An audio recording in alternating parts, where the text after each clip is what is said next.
Hello बच्चों, कैसे हो? उम्मीद करता हूँ आप सभी बच्चे अच्छे होंगे। एक बार फिर से आप सब बच्चों को ऑनलाइन क्लासेस की इस प्लेटफ़ॉर्म पर सब बच्चों का स्वागत है। आइए आज की इस वीडियो के माध्यम से मैं आपको बताने वाला हूँ मानव पाचन का ये दूसरा पार्ट।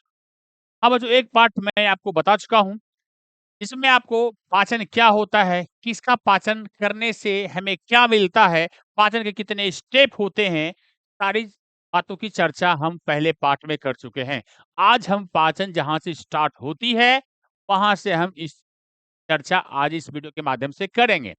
तो जितने भी बच्चे अब इसे देख रहे हैं, तो निश्चित रूप से आप शुरू से अंत तक इसे देखेंगे, आपको एक कॉन्सेप्ट जो है पाचन की अच्छी तरह से समझ में आएगी और ये 10th और 11th में दिया हुआ है ही, सीबीएसई वाले बच्चों को नीचे क्लास में भी 7-8 में भी रहता है, तो इसलिए सब बच्चों के लिए आवश्यक है और साथ ही साथ जितने भी पर्सन हैं, मनुष्य मानव हैं, सभी भोजन करते हैं, सबको पचाते हैं, ठीक है? और पाचन क्रिया सही रहती है, तो सब कुछ शरीर का लगभग-लगभग ठीक रहता है। मोस्टली जो पेट की सारी प्रॉब्लम होती है ज़्यादातर वो पाचन से संबंधित बातें होती है। इसीलिए इस टॉपिक को हमें लगता है सब पर्सनों को देखना चाहिए, बच्चों के साथ-साथ अभिभावकगण को और जो भी पर्सन हैं, ये जानकारी लेना चाहते हैं कि हाँ, अंदर में क्या-क्या कहाँ से क्या होता है, कब खाना कहाँ जाता है, तो कैसे पचता है, कौन नहीं पचता है, कौन जल्दी पच जाता है, कौन पचाता है, ये सारी बातें जो है गैस कैसे बनती है, डायबिटीज़ कैसे होता है, बीपी कैसे होता है, सब कुछ तो बॉडी से संबंधित बातें हैं। इसलिए सब चर्चा जो है लगातार आप देखने से लग है ना? ये सारी बातें आपको मिलती है, ठीक है? चलो बिना देर किए बच्चों हम स्टार्ट करता हूँ, मानव पाचन का ये दूसरा पार्ट। दूसरा पार्ट में हम लोग क्या देखेंगे? हम लोग देखेंगे ये कि पाचन जो है डाइजेस्टिव सिस्टम। तो सबसे पहले मानव की बात कर रहा हूँ, तो चलो ये पाचन तंत्र की बात करते हैं यहाँ पे। यहाँ लिखते हैं पाचन तंत्र, ठीक है? पाचन तंत्र। तो पाचन तंत्र का मतलब हुआ डाइजेस्टिव सिस्टम, डाइजेस्टिव सिस्टम। तो मानव का पाचन तंत्र, सबसे पहले तंत्र समझने से ये बात आती है कि तंत्र बना होता है जाल, अर्थात जितने भी मानव के जो पाचन अंग होंगे, सब अंग को अगर एक साथ मिला देते हैं, तो वो पाचन तंत्र कहलाता है हमारा, ठीक है? तो पाचन तंत्र क्या हुआ? पाचन तंत्र का एक समूह है, ठीक है? तो पाचन तंत्र हो गई, तो पाचन तंत्र जो हमारा मानव का पाचन तंत्र, वो 2 चीज़ों से मिलके बना होता है। तो सबसे पहले एक जो होता है, नाम इसका है आहार नाल। क्या नाम बचा है? आहार नाल को हम बोलते हैं alimentary canal, elementary canal, canal जिसको बोलते हैं शॉर्ट में एसी। क्या बोलते हैं इसको? एसी। और उसके बाद दूसरा जो है पाचन ग्रंथियाँ, पाचन ग्रंथियाँ, हैं? पाचन ग्रंथियाँ मतलब हुआ डाइजेस्टिव ग्लैंड, डाइजेस्टिव ग्लैंड। ये बात होती है, पहला हुआ ये आहार नाल, एलिमेंट्री कैनाल, दूसरा हुआ पाचन ग्रंथियाँ। अगर दोनों को अगर हम पढ़ लेंगे, तो हमारा पाचन तंत्र क्या होगा? वो क्लियर होगा, ठीक है? तो सबसे पहले हम आहार नाल की बात करते हैं। आहार नाल की बात करेंगे, फिर उसके बाद पाचन ग्रंथियाँ भी साथ-साथ में जहाँ आवश्यकता पड़ेगी करेंगे और लास्ट में इसकी डिटेल्स भी करेंगे हम, ठीक है? मीन्स जब ये इस पार्ट में आएगा, उस पार्ट में जाके करेंगे, ठीक है? तो देखिए सबसे पहले आप इस पिक्चर को देख रहे हैं, तो ये क्या है? यहाँ पे माउथ है और यहाँ पे देखिए क्या पीला-पीला एक ये वाला है, एक ये वाला और एक ये वाला और एक यहाँ कान के नीचे है। तो ये सिलिवरी ग्लैंड होता है, ठीक है? तो सबसे पहले कहानी हम यहाँ पे आइए, अभी वहाँ पे देखिएगा ध्यान से, आगे बहुत सारी चीज़ें हैं, जो आपको लगेगा कि हाँ, क्या-क्या अगर देखना है ना, देखिए ध्यान से। तो सबसे पहले ये बात हो गई, अब आहार नाल जहाँ है, आहार नाल जो है, कहाँ से कहाँ तक होता है? तो आहार नाल की अगर स्टार्ट करें आहार नाल में, आहार नाल के अंतर्गत जो है बहुत सारे, मान लीजिए 8 से 10 मीटर जो लंबा आहारनाल होता है, माना जाता है कि 8 से 10 मीटर होता है। आहारनाल की लंबाई कितनी? 8 से 10 मीटर भी कहीं-कहीं आगे-पीछे भी होता है। चलिए, ये मीटर है, 8-10 मीटर लंबाई इसकी हो गई। इतनी सी बातें यहाँ पर हो गई, ठीक है? अब इतना सा बातें हो गया, अब इतना जो लंबा है, तो यहाँ पे क्या कहा जाएगा? ध्यान से समझिएगा, ये जो है, इसके अंतर्गत होगा क्या-क्या? तो सबसे पहले यहाँ पर मुख, जिसको हम माउथ बोलते हैं, माउथ से स्टार्ट होगा, mouth to anus, mouth to anus. Anus होता है मल द्वार। क्या होता है बच्चों?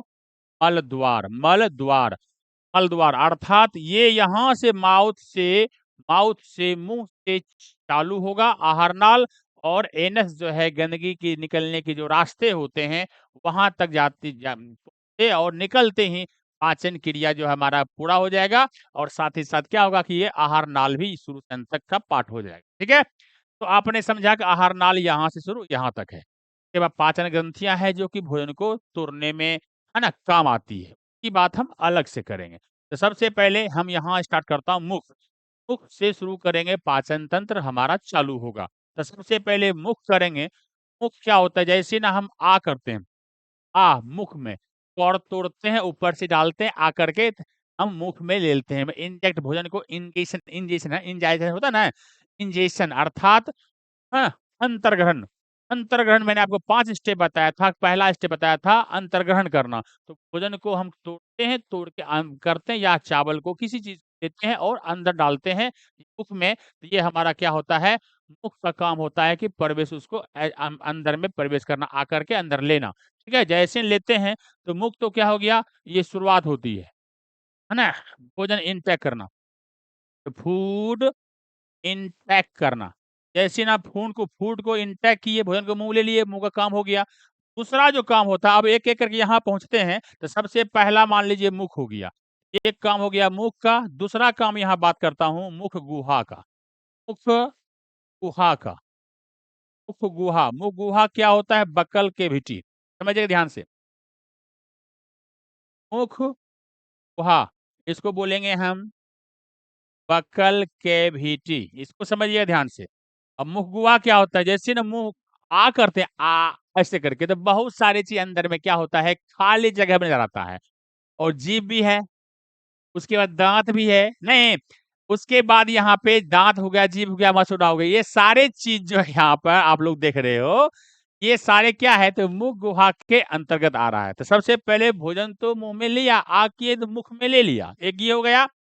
उसके बाद यहाँ शुरू है, अंदर प्रवेश किया। जैसे ना हम अंदर प्रवेश करते हैं, आ करते हैं, तो उसके अंदर जो संरचनाएं होती है, अब हम ये जानना चाहेंगे कि बकल कैविटी के अंतर्गत क्या-क्या पढ़ेंगे।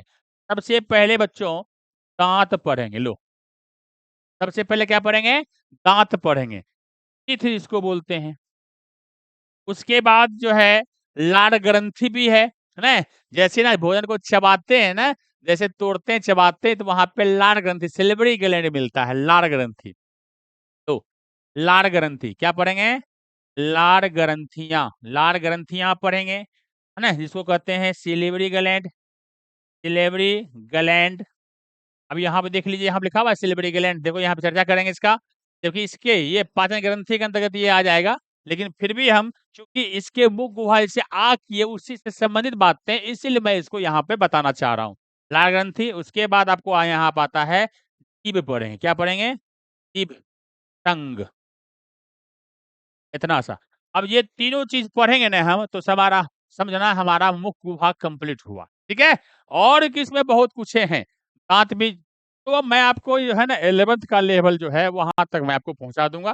ठीक है, दोनों बच्चे को काम आ जाएगा। ठीक है, चलो तो ध्यान से इतना सा बात देख लिया कि मुख विभाग के अंतर्गत हम बकल के बेटी, है ना, बकल के मुख गुहा वही बकल के बेटी होता है। इसके अंतर्गत दांत, लार ग्रंथि और जीभ को हम चर्चा करेंगे।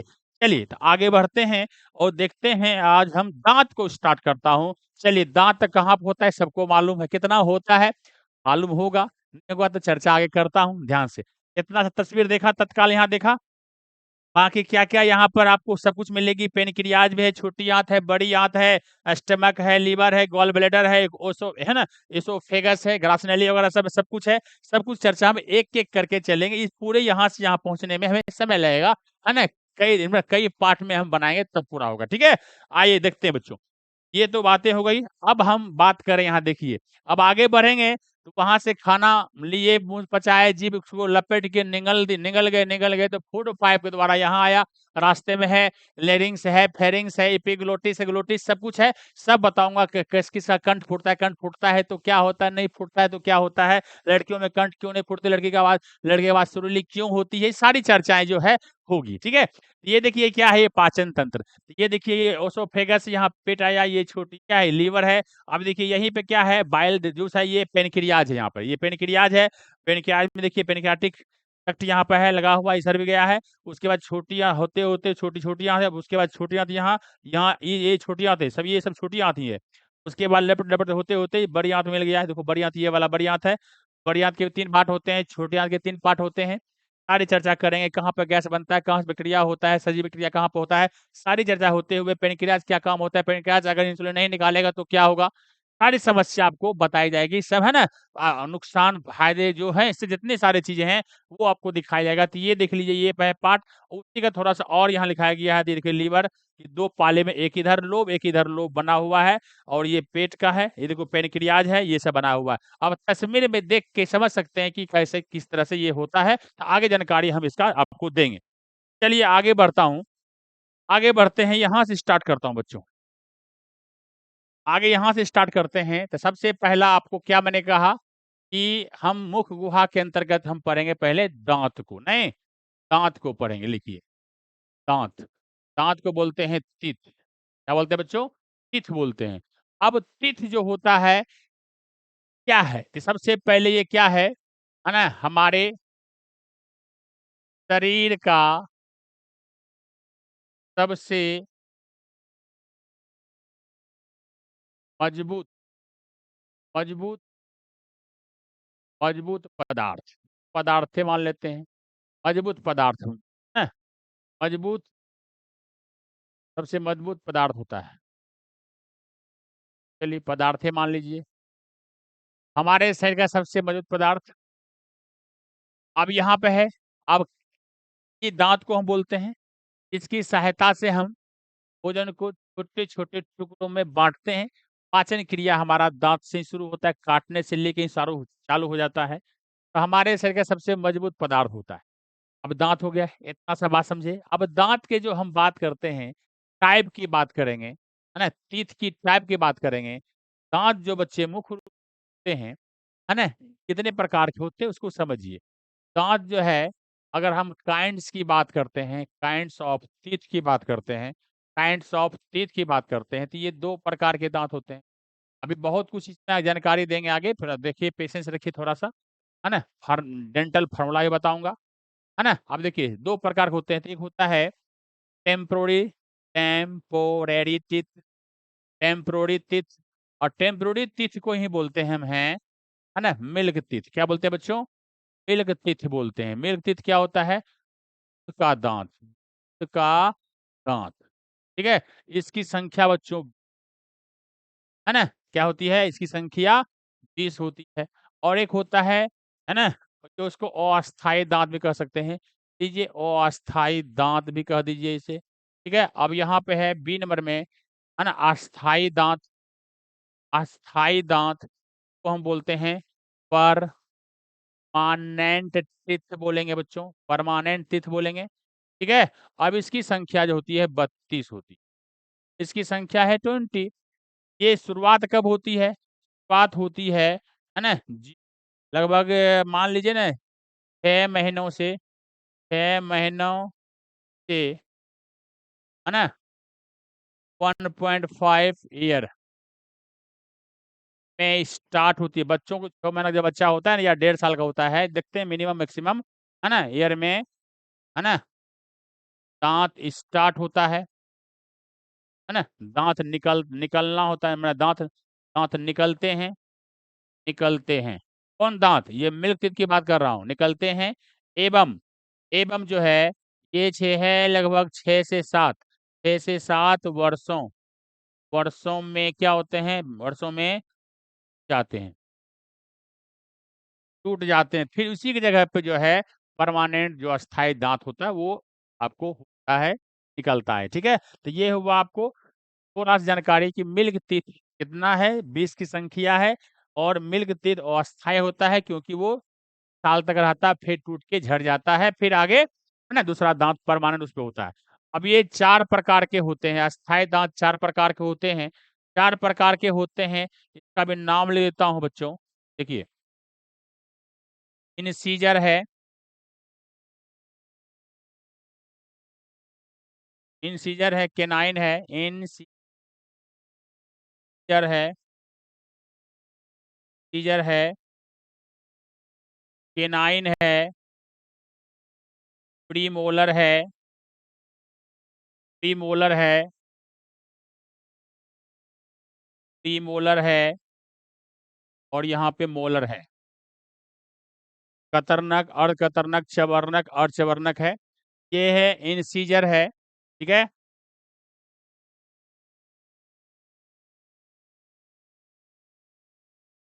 इंसीजर है, केनाइन है, प्रीमोलर है और मोलर है। चलिए यहाँ पर इंसीजर है ना। ये सब बात हो गई। यहाँ पर क्या हो गया आपका, इस तरह से चार को जो है 4 प्रकार के दांत हो गए, है ना। 4 प्रकार के दांत हो गए, चारों प्रकार मिलता है तो क्या होता है, स्थायी दांत कहलाता है। और ये, है ना, जब तक आपका स्वस्थ दांत स्वस्थ है, सही है, तब तक रहता है, ऊपर तक भी रह जाता है। नहीं तो पहले भी अगर अस्वस्थ रहेगा, है ना, दांत की रक्षा नहीं करेंगे तो पहले भी झड़ जाएगा, आप खुद से हो जाओगे, ठीक है। चलिए ध्यान से देखना है। ये दांत के हो गए। अब मैं आपको बताता हूं दांत के डेंटल फार्मूला। उसके पहले दांत जो लगे होते हैं, दांत के बारे में कुछ स्पेशल बातें होती है, मैं उसको बताना चाहूंगा। देखिए ध्यान से।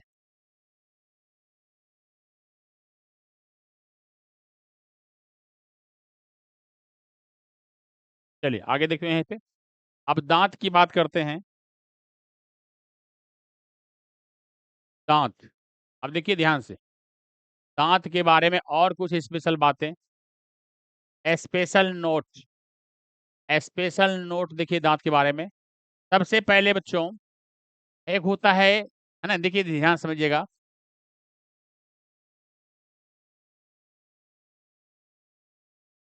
डायडोंट, डायडोंट। अब ये डाइफ्योडोंट क्या होता है, डाइफ्योडोंट क्या होता है, पहले इसको जान लीजिए। जीवन में 2 बार दांत आते हैं। जीवन में 2 प्रकार के दांत उगते हैं, ते हैं।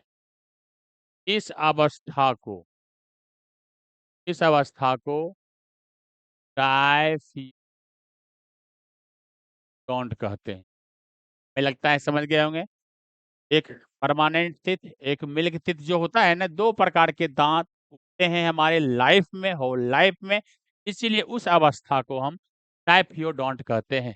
स्पेलिंग हल्का-हल्का मिस्टेक हो सकता है बाय द वे, कि आई में बाहर मिस्टेक होता है, तो साइंस में उतना ज़्यादा वो वैल्यूएबल नहीं है बच्चों। इसीलिए आराम से जो सच्चाई, एक कॉन्सेप्ट जो सही मैं दे रहा हूँ, बस उसको समझने की बारी है। उम्मीद करता हूँ कि सही होगा। अगर बाय द वे अगर ऐसा होता है तो उसको माइंड नहीं करना, ठीक है? साइंस में थोड़ा-सा इसको इग्नोर की जाती है, समझिएगा ध्यान से। ये तो आपको हो गया स्पेशल नोट, पहला बात। डाइप्योडोंट क्या होता है, जीवन में 2 बार दाँत उगते हैं, इसीलिए उस अवस्था को हम डाइप्योडोंट कहते हैं, ठीक है? और दूसरी बात इसमें होती है हेटेरोडोंट, हेटेरोडोंट। अब ये क्या होता है हेटेरोडोंट? देखिए ध्यान से।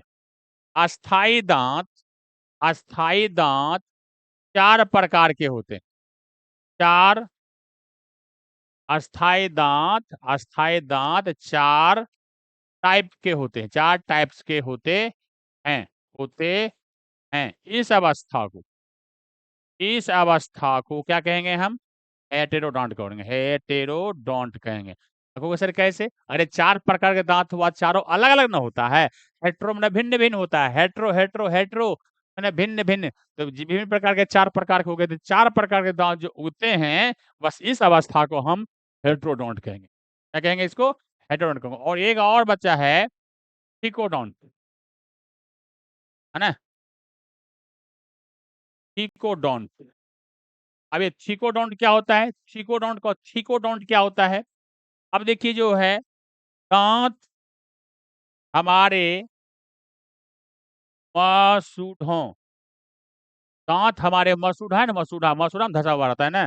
दाँत हमारे मसूढ़ों के अंदर, मसूढ़ों के अंदर फँसे होते हैं, फँसे रहते हैं। इस अवस्था को, क्या कहेंगे हम? तो हम बोलेंगे ट्रिकोडोंट, ट्रिकोडोंट। हमें लगता है आप समझ गए होंगे बच्चों आराम से कि डायप्योडोंट क्या है, हेट्रोडोंट क्या है या थिकोडोंट क्या है। निश्चित रूप से समझ गए होंगे। अब आपको 3 दाँत के बारे में ये हो गया। अब मैं आपको बता रहा हूँ कि तंत्र सूत्र क्या है, डेंटल फ़ॉर्मूला क्या है। चलिए आगे बढ़ते हैं। चलिए आगे बढ़ते हैं डेंटल फ़ॉर्मूला। आप इसको लिख लीजिए आराम से, है ना? आगे-पीछे वीडियो करके आप निश्चित रूप से लिख लीजिएगा। चलिए ध्यान से आगे बढ़ते हैं। अब मैं आपको यहीं पे चर्चा करता हूँ डेंटल फ़ॉर्मूला का।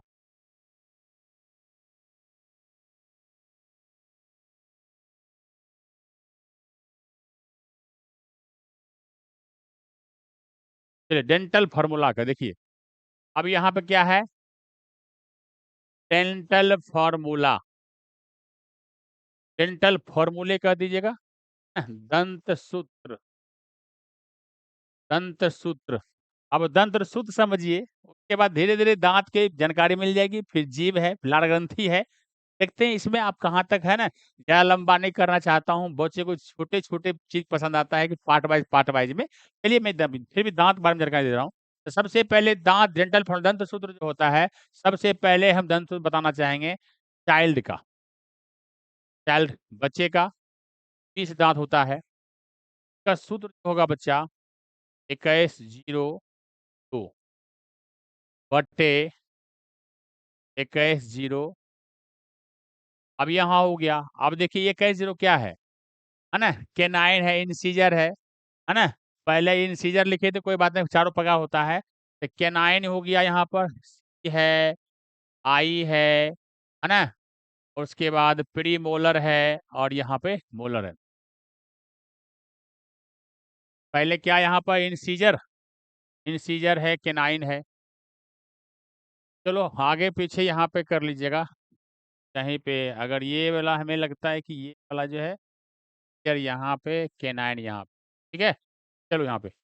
यहाँ से ये वाला बात हो गया, ये हुआ जबरा, ये हुआ जबरा, ये भी हुआ जबरा, ऊपर नीचा। तो सबसे पहले 2 1 0 है ना, 2 1 0 2 बटे है ना, 2 0 माने कि 21 02 बटे 21 02 अर्थात ऊपर का 2 2 4 1 5 1 3 5 ये 5 नीचे भी हो गया 5 ऊपर नीचा जबरा है चूंकि है ना, जबरा है इसे गुना 2 करेंगे हो जाएगा 5 दूनी 10 बटे 10 तो टोटल हो गया है ना? टोटल कितना दाँत हो गए बच्चे? 30 दाँत हो गए। ओके ना, क्लियर है? अब यहाँ पे है इंसिजर है, कैनाइन है, प्रीमोलर है, मोलर है। ठीक उसी प्रकार चाइल्ड के बीच हो कैसे हो गया? ये जो ऊपर वाला है ना ये जबड़ा है। समझो कि मोलर जो है इधर 2, इधर 2, इधर 2, इधर 2, है ना? 8 संख्या हो गई। ये प्रीमोलर होता ही नहीं बच्चों को। कैनाइन जो है ना? कैनाइन है इंसिजर हाँ, कैनाइन जो है कतरने वाला, कतरनक, चबरनक है ना? और चिरने और फाड़ने वाला होता है। कि कैनाइन जो यहाँ पर है, ये सिंगल होता है और यहाँ पे इंसिजर है। ठीक है? चलिए इंसिजर है फाड़ने वाला। ये भी काटने वाला होता है, कैनाइन। चलो ध्यान से आगे बढ़ते हैं। दूसरा जो होता है बच्चों, दूसरा जो होता है यहाँ पे देखिएगा, ये चाइल्ड हो गया, अब है इन टीनेजर्स। टीनएजर्स टीनएजर्स टीनएजर्स क्या होता है? अब इसकी बात करेंगे हम यहाँ पर, तो ये होता है 1 बटे यहाँ क्या आ जाएगा 2 1 2 2 अब यहाँ देखिए क्या है 2 4 2 6 1 7 7 बाय 7 यहाँ 7 बाय 7 7 बाय 7 मल्टीप्लाई 2 करेंगे 14 बटे 14 होगा अर्थात यहाँ 28 हो गया। टीनेजर्स क्या हो 13 से लेके 13 से लेके 19 साल के बच्चों को 13 से लेके 19 साल के बच्चों क्या बोलते हैं? टीनएजर से बोलते हैं। टीनएजर से बोलते हैं। तो आ गया अक्सर 9th-10th में पढ़ने वाले बच्चे 11th-12th पढ़ने वाले बच्चे इसी में आता है इसको 28 दाँत होता है। ठीक है? अब लास्ट में आता है यहाँ पर, लास्ट में मैं यहाँ बात कर दूँ यहाँ पर, लास्ट में बात कर लें यहाँ पर। चलो ध्यान से देखते हैं लास्ट में हम बात कर लेते हैं अपनी अर्थात एडल्ट की। तीसरा नंबर यहाँ पे है एडल्ट की। एडल्ट की 32 दाँत होता है। इसका क्या फ़ॉर्मूला होगा? यहाँ पे होगा 1 3 बटे 1 3 है ना? 2 1 2 3 अब यहाँ क्या होगा वहाँ पे 2 3 2 5 3 8 ये होगा 8 बटे 8 ऊपर जबरा में ये सब रहेगा, नीचे जबरा में ये सब होगा। तो 16 हो गया, मल्टीप्लाई 2 तो 16/16 दोनों को जोड़ेंगे तो 32 यहाँ होगा। ऐसा नहीं कि काट छाट देना, ये कोई मैथमेटिक्स टर्म नहीं है। अर्थात यहाँ पर जो दांत होंगे, जो नाम लिखता हूँ सबका, उसके सामने में नाम लिखिएगा, माने वो ऊपर इतना, एक साइड में, दूसरे साइड में फिर उतना, अब फिर दूसरे ऊपर एक, इसे एक की बात हो रही है, एक साइड ये एक साइड, फिर ऊपर की बात होगी तो ये साइड ये साइड। अर्थात ये 2-2 है, इसका मतलब ये 8 हो गया। 1-1 है तो ये 4 हो गया। ये 2-2 है तो फिर 8 हो गया, और 3-3 है तो 12 हो गया ये। ठीक है ना? देखिए 12, 12 8 20, 20 8, 28, 28 4, 32। 32 दांत हो गया। इस तरह से ये पूरा होता है। उम्मीद है दंत सूत्र आप समझ गए होंगे। कोई दिक्कत किसी बच्चों को नहीं होना चाहिए। अगर कोई समस्या होगी तो आप हमें कमेंट करके आप बताओ, ना ज़रूर बताइएगा। निश्चित रूप से बताइएगा, तो मैं उसको नेक्स्ट टॉपिक है वीडियो है, उसमें आपको जानकारी दूँगा। ठीक है बच्चों? तो आगे जो है ना? आगे जानकारी मैं आपको नेक्स्ट वीडियो में है लाड़ ग्रंथि का भी, सिर्फ जीभ बारे में बताइए, क्या कहते हैं, दाँत बारे में बताए हैं। तो नेक्स्ट वीडियो में आपको बताऊँगा कि लाड़ ग्रंथि कितने प्रकार के होते हैं, मुख्य रूप से कितना होता है। ऐसे तो होते हैं तो बहुत 800 से लेके हज़ार-हज़ार तक होता है, लेकिन 3 जोड़ी लाड़ ग्रंथि मुख्य रूप से होता है, जिसकी हम चर्चा नेक्स्ट वीडियो में करेंगे। उसके साथ-साथ हम जीभ के बारे में पढ़ेंगे। जीभ के ऊपर कितने टेस्ट कलियाँ, टेस्ट बड होती हैं, स्वाद कलिकाएँ होती हैं, दोनों की चर्चा करते हुए हम आगे बढ़ेंगे। तो आज इतना ही बच्चे, देखिए, पढ़िए, समझिए और आगे, है ना? क्या-क्या होने वाला है, क्या-क्या हो सकता है, इमेजिनेशन करके, है ना? आगे बुक है तो उसमें पढ़िए, नहीं तो वेट करिए। मैं आपको नेक्स्ट ये जो है जल्द ही लेके आऊँगा और आपका पूरा इस आगे बढ़ाएँगे। ठीक है बच्चों? तो इतना ही, ओके, जय हिंद, जय भारत। क्या बोले?